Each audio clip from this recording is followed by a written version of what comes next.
Good morning, Juan. How are you? Hi, Moises. How you doing? Doing great. How about yourself?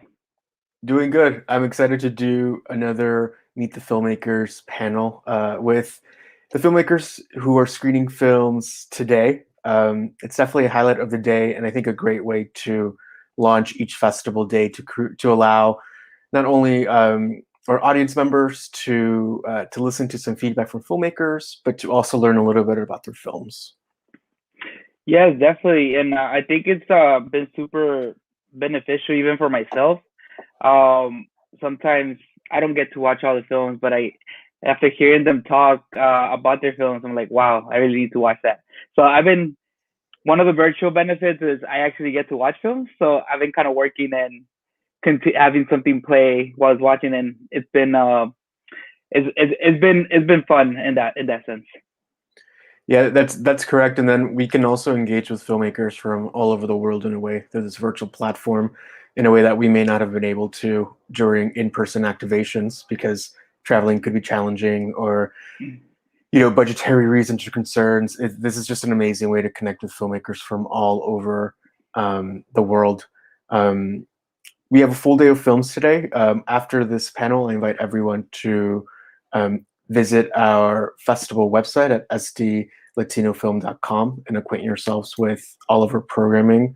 Um, Build your schedule, indulge yourself to a day of cinema, and of course, participate in any of the live Q&As scheduled for today. Well, without further ado, I think we should say hello to our filmmakers. Oh, and I should also mention that Eventive, YouTube, and our Facebook channel are connected to StreamYard. So if you want to send a message, just type it out and we'll put it on screen. Someone from Austin, Texas is saying hello from us to us from the Eventive platform. I'm just going to paste it here so we can all see it on screen. Thank you, Alejandro, for tuning in from Austin, Texas. Thanks so much for your support. And to anyone else listening in, please feel free to send out any more comments or questions for our filmmakers. Okay, let's introduce our filmmakers to this stream. I'll start with, hello, Juan Francisco Urrusti. You're still muted.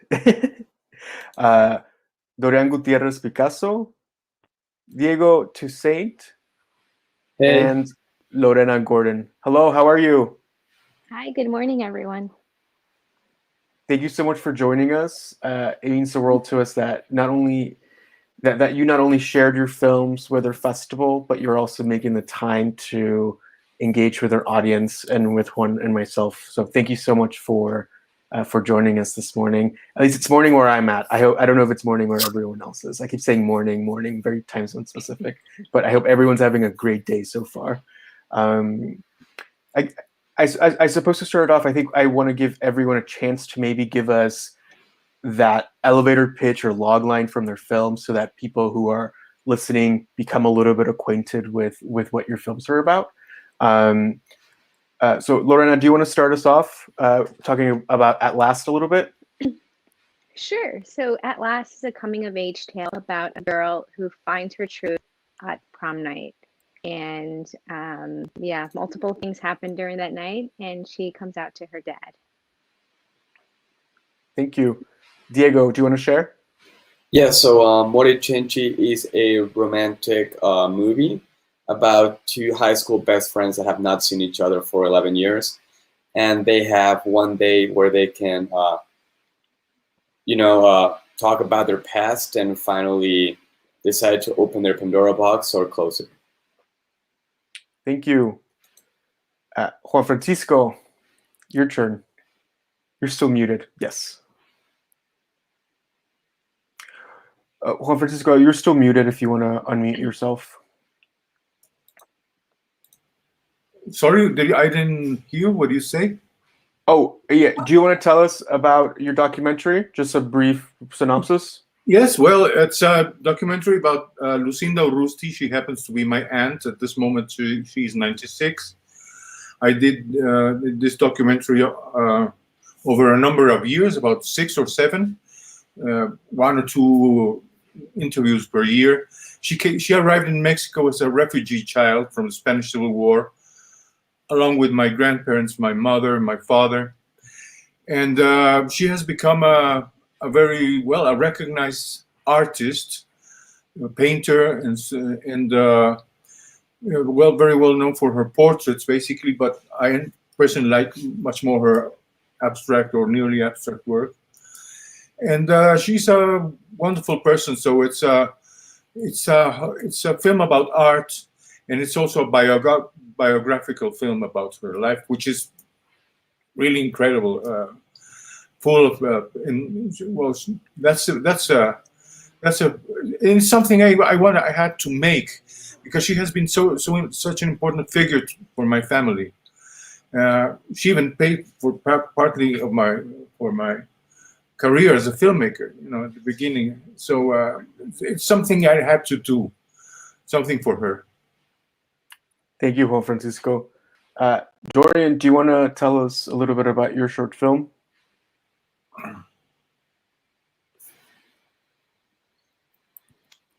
Hi. Okay.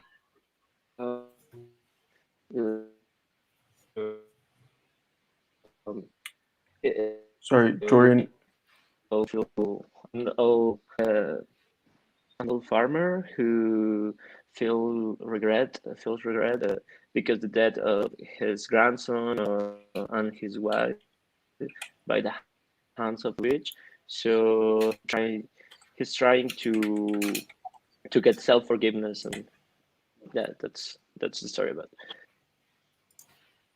Okay, thank you, Dorian. You sound a little bit maybe warbled, so I'm not sure if there's an issue with your connection, but just something to look out for. We have a message from Vanessa Lopez. It's so amazing and inspirational to listen to all of your stories. Thank you, Vanessa, for tuning in for your comment. I guess let's start the conversation with maybe a theme that's maybe very prominent or too prominent in our minds: creativity during challenging times, particularly this pandemic. I'm curious to see what creative outlets each of you have pursued, or non-creative outlets, perhaps. Anyone can start, and yeah, just if you don't feel like you want to add anything, you don't have to. It's a free-flowing conversation. Does anyone want to jump in, though? Yeah, Diego. So for me, it's been very difficult because I graduated and then like less than a month later the pandemic started. So getting a job and all those things has been very tough for me, especially and how difficult this industry is.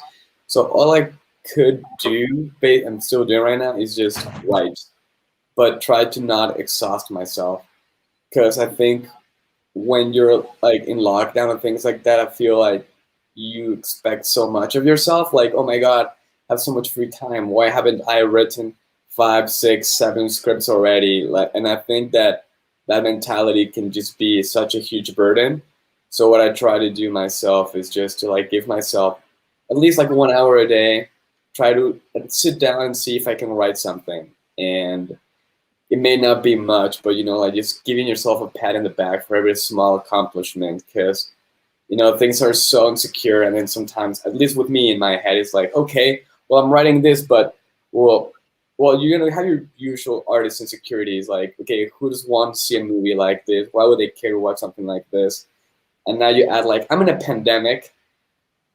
Will I ever make something like this? And so I think it's just try to like give yourself a little bit of self-love. And the other thing that I've been doing is I just been watching a bunch of movies that I've never seen before, like international movies, as if I'm like going back to film school again and just watch everything that I didn't watch. And it's because one of my favorite filmmakers, Richard Linklater, talked something in one of his interviews that 1 year of his life, all he did was watch movies, like constantly watch movies. And then he had a book about like film techniques, and he kept telling himself that I'm not ready for that yet. So right now I'm just gonna finish all of this, but once I'm ready, I'll go into that. So right now I'm trying to like get that schooling by myself. That's awesome. Education through immersion in cinema. That's fantastic. Anyone else want to add anything?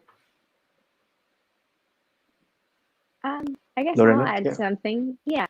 At the start of the pandemic, I guess at last was what was keeping me sane, because we were in post-production and it took a bit. So that was like first chunk of the pandemic. And after that, it was once I was able to just take a breather, it was about, yeah, like you had said, watching films and watching, now we have all this amount of time. So it was about watching things that I normally wouldn't watch, and also taking the time to write. And I was on a tight deadline because we made the script for the feature of At Last. So that deadline helped me be diligent and sit down and knock out a draft within a tight couple of days. So but I am with you of these little victories that we can celebrate.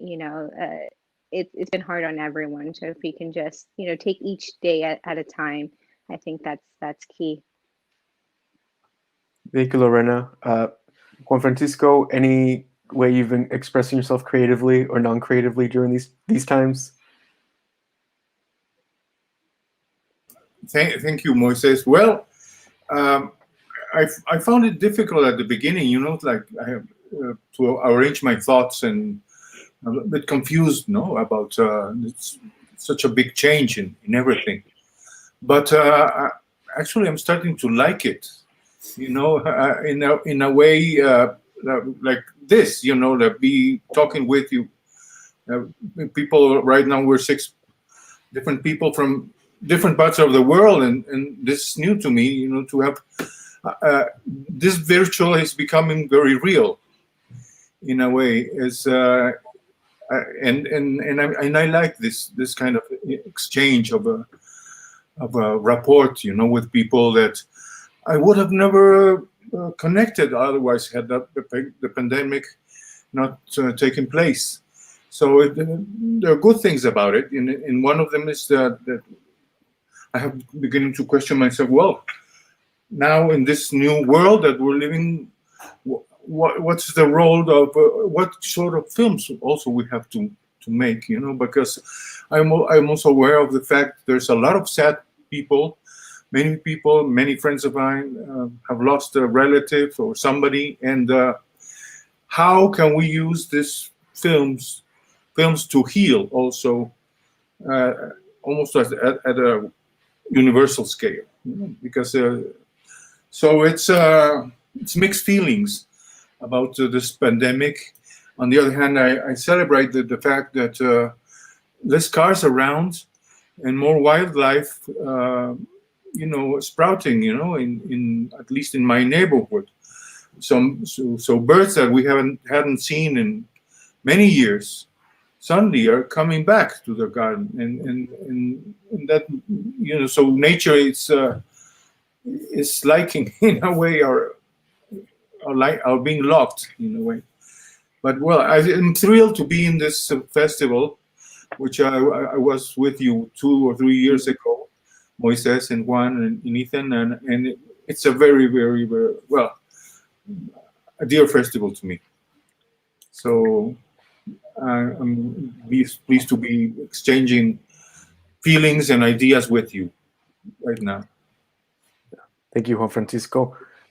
Dorian, I'm not sure if you're still connected, but feel free to jump in the conversation whenever you do reconnect.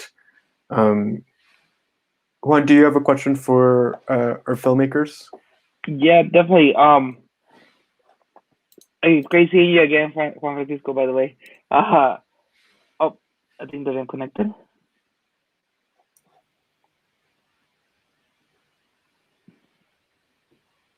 Maybe he froze.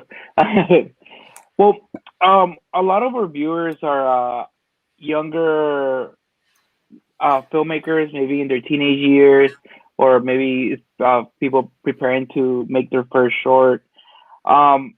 Do any of you have any tips or any advice that maybe you wish they would have given you, or maybe it was something that someone told you really early in your career, and you never thought about it before? You're like, oh wow, I could have avoided so much if I had known this.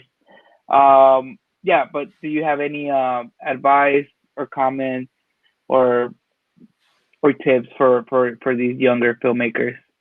We'll start with you, Juan Francisco. I would like to. My advice would be like a few. Like first, read a lot if you know, and try to know what the context of your life, who your neighbors are, what stories you can share with them. Be interested in the people around you. Try to listen to them and to take notes and to put yourself, as Preloran said, an Argentinian documentary filmmaker who also went to live in the States, to put yourself in some other people's shoes. Also, don't worry about making mistakes. You'll make many mistakes anyway, and it's because of the mistakes we make that we also make progress, and that's the other thing. And also to think that your films should not only please yourself but should be useful to others. And I think that documentaries particularly must be useful to society.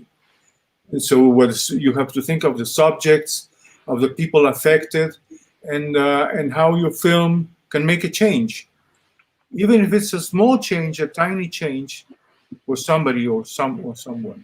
So because your films will affect people as much as they will affect you, the maker, hopefully. That's well, first thought to young filmmakers, and to keep yourselves young. Even if you're 70 or 80, try to keep yourselves young. How do I do it? Well, through teaching. I learn a lot also from my students, and they tell me what films to see, and sometimes I can see them. That's it. And not to settle, like for safety. You have to take risks. And to show yourself who you are, not to show an image that hopefully you think you others will like. Be yourself, in your films. That's and don't think of what people, I mean, some people try to please too much others, and you have to be yourself, I think, through your films. Thank you, Francisco. Anybody want to go next? Sure, I'll Right, jump go ahead, in. Lorena. I would say, not wait for permission would be, I started making, short films when I was 18. So not waiting for someone to give you permission to make something. If you have a story that you're passionate about making, just, you have your phones, you have, friends, family that can, help you. And don't be afraid to ask for help would be another one. Because it's about, going out there and making stuff, and that's how you learn. And then you learn the next one, and you keep building that confidence as a filmmaker to tell your stories. And another thing I would say, someone when I was growing up once said was, the most personal is the most universal. So the more personal an experiences or that you write about, the more it would resonate with an audience. And I find that to be true in everything that I've made to this point. So I would say make something that is near and dear to your heart, and you'd be surprised how many people will, connect with the material or connect with the story. And another thing would be to have a great team around you, of collaborators, and always be, as a filmmaker, that is what this is. It's a collaborative effort, of different minds coming together to realize a film. So just surround yourself with good people that inspire you and that are good at what they do, and keep learning. I'm still learning. So just always have that open mind. Thank you, Lorena. Uh, What do you do? yeah, for me, like I'm not sure how much I'm still starting myself too, but hopefully these words help. And one of them, it's very similar to what Lorena said, but I phrase it to just be honest and be completely honest with yourself and with your movies. So when you watch it and you're critiquing it yourself, you can go two ways.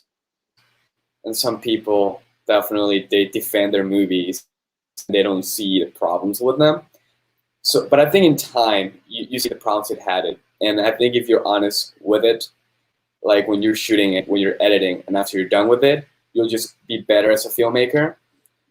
And the second one is in every single project, have little goals. For me, this is the first movie that I've made that I actually enjoyed, that I made myself, and my goal was to work with the actors and get the best performances that I can, and I just focused on that. And I think if you have little goals like that, and I just made a new project in which was make a movie where there's little as non-dialogue as possible.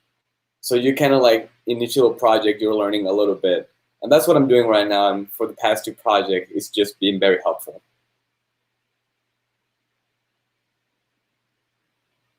Thank you. Dorian, are you still there, or can you hear us? Yeah, I can hear you, but I don't know what's wrong with my internet. Yeah. That's okay if you like I to don't pitch know. in. I think it's fine if you have your camera off. It might be the audio connection might be better. Okay.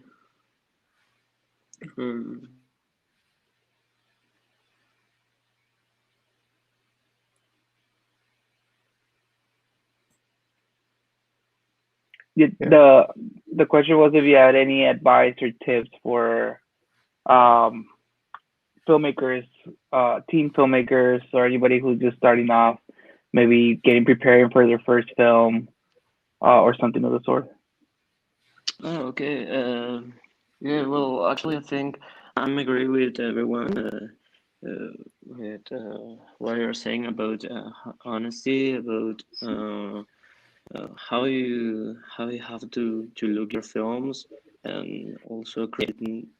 You have to be honest. I'm agree with that, and also I think that you, yeah, as filmmaker, you have to understand that film is a project created by many people, so it's teamwork, and for me that's the amazing thing, the amazing part of filmmaking, to to could work with many people and uh, create idea together. And yeah, I think that's the most important thing, and probably to sacrifice your ego, uh, understand that that every idea the doesn't matter where they came from. It would be a good idea for your film. Yeah, that's I think that's I like about filmmaking, and like an advice for new filmmakers. Awesome. Thank you, Dorian. I have a good question regarding like the collaboration and being honest with yourself. Um, when do you feel that your film is complete? Do you first show it to maybe different audiences, or is it like a two or three people who you really trust will tell you the truth on what's working and what's not working? Or how do you decide? How do you decide? Make that decision where it's like, okay, I'm ready, or maybe it's something that you just feel inside yourself that you're like, okay, I know this is where I wanted it and it's there. Um, so whoever wants to go first, if anybody has an answer. I guess I'll Okay, go. go ahead, Lorna. For me, I'm a perfectionist, so this is a very tough thing for me to know when it's done and when it's ready. I would say I get to what would be closest to the final um, cut of the film, and once I feel confident in that, in sharing it with a handful of people that um, are filmmakers and not filmmakers, because it's interesting to see the notes that we would get back. But for this project specifically, there were, just a handful of people, trusted people that, watched the film, gave us thoughts. Some said, different things. Others said, don't do anything. But it's taking those notes, and working with my editor, seeing what actually works, what we feel like we can improve within the cut.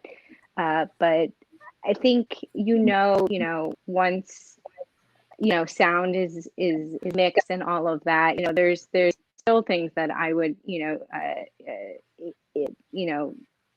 want to had more time to improve. But I think you have to get to a point where this is the film. You've told this compelling story within this time frame, and I don't know about any of you guys as filmmakers, but when you're watching a film, the more that you are, you dive into the film itself, the story, you're not paying attention to camera movement or little things that maybe someone else might not even think about. But it's all about just knowing that you have a powerful piece with all the elements, with the music, with the sound, with the acting.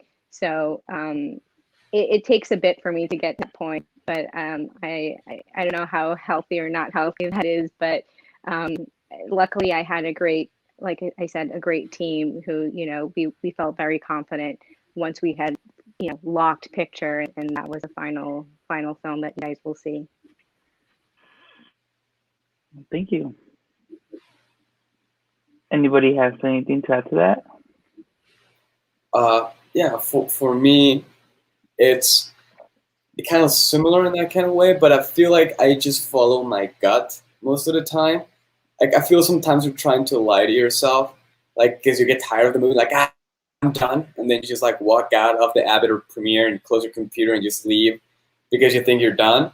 But I think in reality, you have to give yourself like a day, and then like watch it again because I think you know those moments that are not working the same way like in a screenplay where you're writing that you're always skipping because you're not as interested in because you know that's the problem and you don't want to solve it. So I think when when you realize what those moments are and you face them, you're cutting those way faster than ever. And then like I always send it also to like Lorena said to some friends that are all filmmakers and also editors, and sometimes to people that have never seen the movie at all or have read the script, because I just ask them, did you understand the movie? What did you get from the movie? Like, tell me back the story, just so I know that if it's subtle, it's still understandable. Because sometimes I think when you're like writing a story or directing, you know the story so well that sometimes little details that are important maybe missed out. So that's why I always ask them if they understood the whole thing. And if they did, then I'm okay, great, story's fine. And I just gotta focus on the pacing. And usually I take the notes from my friends and then just try them and see what works, what doesn't. But then there comes a point where you know your film is done and you're just tweaking with it because you don't want to continue. And at that point, I've learned that if your movie is this good, it's only going to get maybe this good. And is it really worth it staying there for 3-4 months because you're afraid of like releasing it to the world or going to the next part? And most of the times I've learned that it ain't. Just move on and work on the next project, and you'll learn what you learned. Thank you, Diego. Did Doriano or Francisco have anything to add?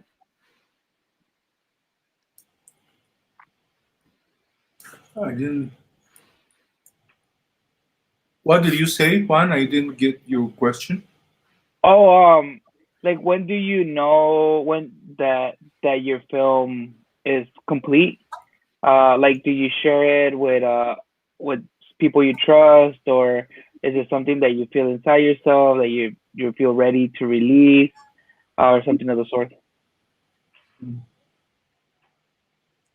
Well, in my case, if there's no one else that wants to answer that question, but it's never easy.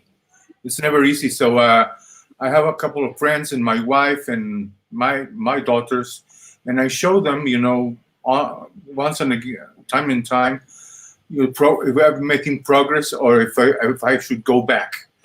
Sometimes you think you're making progress and you're actually spoiling it or ruining it. And so I need fresh eyes, and people I can trust whose approach to film is similar to mine. And I keep asking those questions for myself. Who is this film about? What am I saying? To whom am I saying this? Is it clear or not? And questions that are very, very basic, but sometimes we think we're saying something in the film or we're showing something, and sometimes people don't get what we're trying to convey. So I think it's important to from the beginning or as soon as possible to test it with other people. When I shoot, for instance, I always ask my cameraman and my sound recorders, who is my brother-in-law actually, well, how did you see it? And is it okay? What else would you do? It's a collaborative art, and sometimes 4 eyes are better than 2. Not always, but usually, usually I mean, many of the good things some people have liked in my films were not my ideas. They were other people's ideas, and I just incorporated those thoughts into it. So, but you never know when it's something's fully ready. My aunt in the film says that, remember, like Gioconda, when Leonardo da Vinci was working, he worked on the Gioconda or Mona Lisa for years and years and years. And for Leonardo da Vinci, it was never ready, that painting, although he worked in it for many years. and he traveled with that painting from Italy to France once and again, and to him or for him, it was never finished. And we admired it as a finished work of art. Maybe not one work of art is really finished, and that's because we're very human, and I don't think we're perfect. And so if we're not perfect, we're far from perfect. How can we find perfection? Or how can we reach perfection in what we do? But but we have to try, as Lorena says. We have to do our best. Yes, but sometimes you know, whatever, no matter what you do, you won't still. Well, what we have to ask ourselves is, was it a good experience? Is the trip worthwhile? Am I enjoying making the film? Is it going to make a difference for someone? And that's what is important. And if it will, when you find that people say, "Hey, I found myself portrayed in the film," or it was interesting. It told me something I didn't know. Well, that's it's fine. You know, flaws will come, and you know, I don't think like one single film that I've made. When I see it many years after, I find a lot of defects in here and there and there. They could have been better, but at the time I didn't find those flaws. You know, it was with time or in time that I became aware of it. Thank you. Thank you. How about you, Dorian? Do you have anything to add? Yeah, actually, I think that creating a film it's an odyssey. It's a large process that maybe will never end. Because as but I think you realize that your film is ready when you can answer that simple questions that Francisco said. What the film is about, or how does it make me feel? And I think when you get an answer from other people and tell you how your film make them feel, or how what do they understand, maybe that's the moment when when you're going to feel that your film is ready. But actually I think there is it's a process that will never be ready, because I think through the years you're going to see again your film, and maybe you're going to find many things that you are going to say, oh, this could be better. I could change that. Yeah, that's the problem. But as you said, you have to move on and let what you learn and go to the next project. Yeah, because sometimes it becomes it becomes like an obsession to try to find every detail of your film, and you're looking and looking and looking and looking. Maybe you're never going to get all that troubles in your film. And yeah, I think that Thank you, Dorian. Well, we're nearing the 45-minute mark here. I want to thank all of you for joining us today during this stream. Maybe if we can do this quickly, I know it's a challenge, but maybe mention a movie just that has inspired you or moved you or shaped the way you create films. It doesn't have to be your favorite movie. I know it's always like an intimidating question. Yes, it doesn't have to be your favorite movie, just maybe a movie that has inspired you in any way. And we can leave the conversation at that. Does anyone want to go first? Sí, espérate. He's ready for Diego's been clásico. watching Diego's been watching a lot of movies, so maybe. Well, I would like to mention Agnès Varda's The Gleaners and I. I don't know if that's the English title for it, but all of Agnès Varda's documentaries are very personal. They're also tell us a lot about her love for films. So it's her films are made with very, very few elements, very not with high technology, but there's a heart and there's a mind and a way of seeing and loving, because you through her eyes you can see how she loves people and where she finds beauty, where maybe commercial television will not see anything. She will find that potato, with heart-shaped potato, where nobody else sees anything. So films are full of metaphors, and they're not only films, they're lessons for life that you can apply. Doesn't matter what you do in life.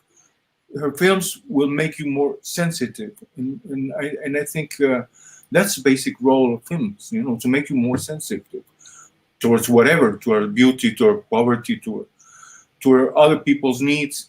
And so, to me, Agnès Varda is one of my very greatest filmmakers, and somebody I would have liked to meet. Unfortunately, I never met her personally. Thank you for that response. Dorian, do you want to share a film that maybe has inspired you in your filmmaking process? Well, actually, there are many films, but I don't know one specific film, but maybe the Kalov. I don't know if that's the English name of Krzysztof Kieslowski TV series. Yeah, I think that series of film inspired me to create this story in some way, maybe inconscient way, but yeah. Okay, thank you, Dorian. Diego, how about you? Well, it's a very hard question, so I think I'm just going to mention a couple. And one of them is just one that I saw last night that just blew my mind. It's called Career Girls by Mike Lee. I just recently discovered him because I just bought a book about directors talking about their first movies. And he's so good at telling slice of life stories with amazing characters. So anyone that likes those kind of stories and like, oh, you cannot make a movie where it's really about nothing, just start watching Mike Lee like I'm doing. It's fascinating. And one that the past couple of years, like, just completely changed my outlook on watching movies was Wong Kar-wai's Chungking Express. It has so much energy, so much fun. The pop music, the acting, like my mind just like went out of control after watching that movie. It's so good. Lorena, how about, do you want to close us off here? Sure, yeah. I would have to say, an inspiration tonally with this film, and someone who I've loved is John Hughes. So I would go with 16 Candles. That I could watch that movie over and over again, and the way that he was able to depict like teenage angst in those teenage years, make them so human, like these teenagers so human that everyone, no matter how old you were, resonate to these characters. It's incredible. That's awesome. Well, thank you all of you. Oh, go. A couple of titles. I remember right now two films that have marked me very much. One is Burden of Dreams, and the other one is called Chulas Fronteras, and they're both by Les Blanc, a late filmmaker, a great late filmmaker. And well, for the same reason, because they films with a heart. That's all. Thank you so much for sharing all of your thoughts and for your time today. Beyond this Meet the Filmmakers panel we do every day, our other Q&A moderator, Luis Martinez, he does a festival recap every night. He's always looking for guests, so if the filmmakers here are interested, this is the email to reach out to for anyone in the audience who's interested in participating. Reach out to Luis for the access link. He streams on his 2 a.m. Burrito Productions, Facebook and social media handles every night. He does a fantastic job. He not only provides a festival recap, but he lets audience members type in their thoughts on movies. So we're trying to recreate a festival lobby type of feel. That's one of the amazing things about an in-person festival is after the movie ends, everyone comes out into the hallways and congregates and talks about the movie or talks with the filmmaker. So we're trying to maybe recreate this energy a bit. So they start around 8-ish every night, depending on when films wrap and release is available. But this is the email if you're watching or listening to reach out to. To all of our filmmakers, thank you so much for participating today. Lorena, and Lorena, do you have something to add? Yeah, I just wanted to thank you, Moises and Juan, for doing this virtually and for having that class. You guys have been incredible. So thank you guys. Oh no, thank you. Thank you. I was just gonna say, Lorena's short Atlas and Diego's short Moren Chenchi play as part of the Somos LGBTQ Cine category starting at noon today. Dorian's film La Bruja starts at the same time, but they have La Bruja plays as part of Un Mundo Extraño. They start at the same time, separate programs, but they have 2 Q&As. Un Mundo Extraño is at 3 p.m. and Somos is at 2 p.m. today, just for everyone to keep track. Juan Francisco Rusti's Lucindo Rusti plays today at 3:30, but then we have a conversation with Juan Francisco on the 17th. So Juan Francisco will join us again at the festival for a more in-depth discussion about his documentary. Thank you all so much. Juan, did you want to add anything before we close? No, thank you so much for joining us and allowing us to screen your films and share them with our audiences. Okay. Hopefully next time we'll be in person. Yeah, it'll be an in-person panel. But I thank all of you so much for your time.